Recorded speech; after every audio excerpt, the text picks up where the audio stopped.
Hey YouTube, JC back here. Got a box opening. Well, I've already opened it. It's more of a review kind of.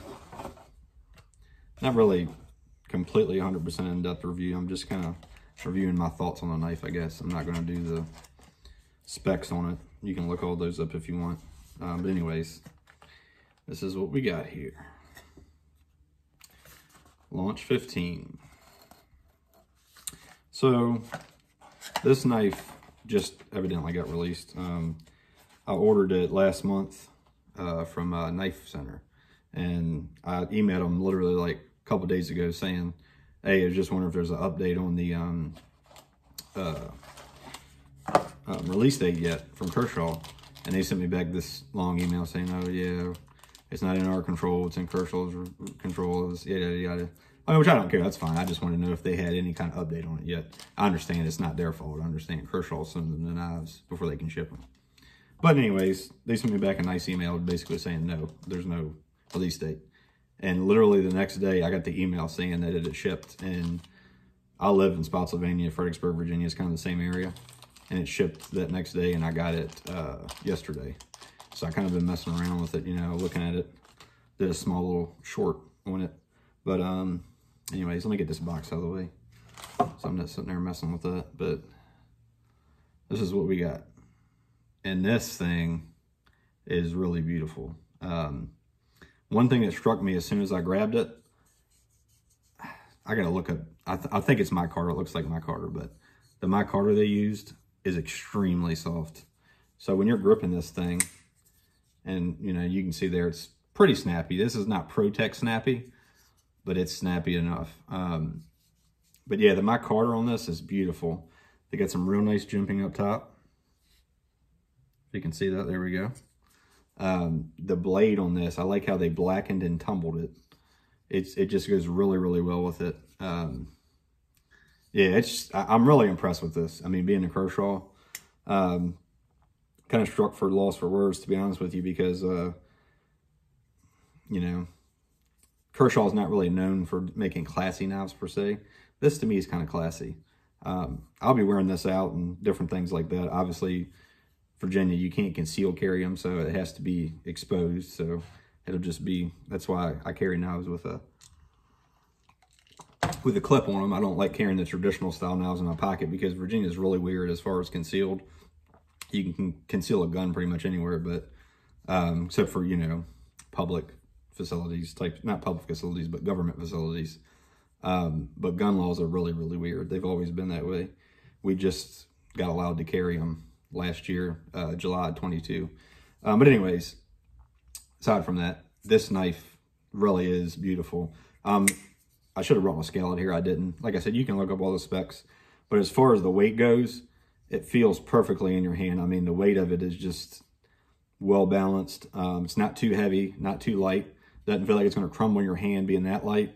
But it's light enough to where you can carry it around all day, in my opinion. So I really, really do like that. So real quick, just getting to a negative. One thing I do not like about this knife is the clip. If you look right there, they did not countersink the screws. They didn't use countersink screws. They just used flat screws. To me, the clip, the shape of the clip, it's kind of Civivi tacky, you know? That's what it kind of reminds me of, just a tacky Civivi clip. I don't like those. They're kind of ugly a little bit. It's kind of fugly, to be honest with you. Good thing is at least it's black, so it kind of blends in with the knife. It does work really well in your pocket. When it's in your pocket, in and out of your pocket, it's a nice little grip point on it. But to me, it's almost too tall and too short. If they would have lengthened just a little bit, lowered it down a little bit, used countersunk screws, would have been perfect. Maybe somebody will make one for it in the future. That'd be cool, because I'll definitely get an aftermarket clip for this thing. Hopefully in black too. I do like the black clip. I do like that they did that. But it's a little too tall. You know, it's in kind of, I don't know. The shortness of it doesn't really bother me as bad. If it was a little shorter with countersunk screws, it wouldn't be as bad. But it does blend well with the knife. One little touch they did there, you can see they actually put some micarta in between it. And then they have a little bit of jimping right there. You can see right there. They got some right there. I'm not sure exactly what that's for on the back of the knife. I've never really put my hand on the back of the knife when I'm doing anything, maybe. If you're doing that, I don't know what you really use that for, but it's pretty cool that it's there. And one thing, lefties will like it, reversible clip. So they do have the holes milled for the reversible clip. All in all, man, as far as autos, like I said, I only have this in the ProTech. I went ahead and got the ProTech because everybody's reviews, like I said, we were just able to carry autos recently. So I'm like, you know what? A TR3, I remember that knife when it came out years ago with the fish scales. I got one. I think I reviewed it, yeah, in crew wear and stuff. So I really, really love that knife. So yes, this is not as snappy as a ProTech, but it's not far off. I mean, it's really, really nice. And the blade on this, I kind of wish they would have used this blade shape on their OTF, the live wire, because I really, really like this blade shape because it's a little thicker than the live wire. And it's still slicey down at the bottom. I mean, it is definitely thicker on the top edge, but they had this little cutout right here up top. Makes it really nice jimping. You know, I don't know what else really I can say about it. I mean, the fit and finish is really, really nice. I like how you can't even see any exposed screws on this side. All you have is, you have the pivot screw on this side right here.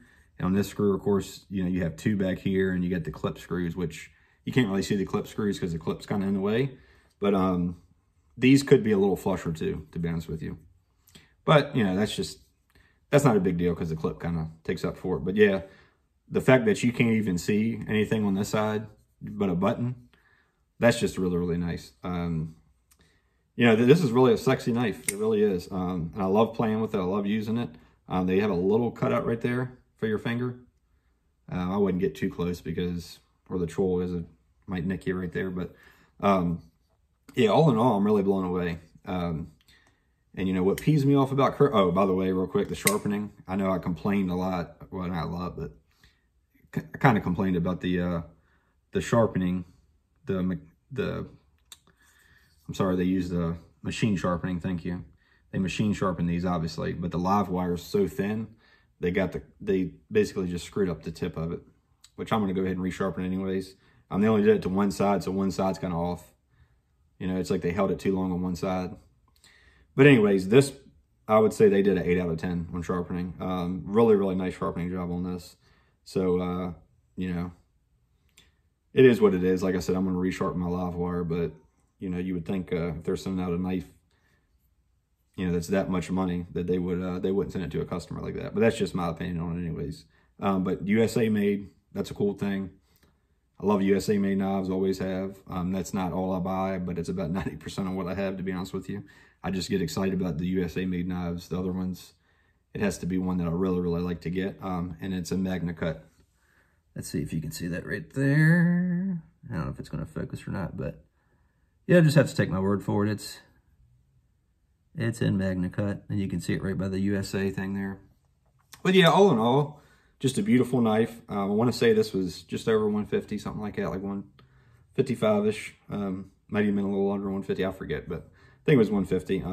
Like I said, it's been a month since I ordered this knife, so man, I'm really, really happy with this. Like I said, they smoothed. Another thing is, they smoothed the edges on this. See where it's right there? It's not sharp at all. It's rounded over at the bottom and it's smoothed off, but really, really nice. But it's not, it still has a little bit of a texture on the aluminum. It's not like completely smooth aluminum. It's got a little bit of texture on it before they, obviously they didn't paint it, I'm sure, whatever they anodized or whatever they did to the aluminum. All in all, beautiful knife. And this is definitely my favorite Kershaw. Pees me off that they can't make a good manual open or something like that, or a lock bar. They do have the lock bar that's made in China, but I know they're devoting their time to certain knives. I know that, but I mean, you know, they still make a knife they've been making for 20 years. You know, in the Ken Onion series stuff, they still make those. So if they can make those, you think they could devote a little bit of time to make some USA manual openers, lock bars, button locks, something like that. You know, they could come up with, because this thing is just magnificent. Between this and the live wire, the autos are great, but come on, Kershaw, give us a nice USA manual knife. All right, this is JC. Let me know if you got one of these or if you're planning on getting one.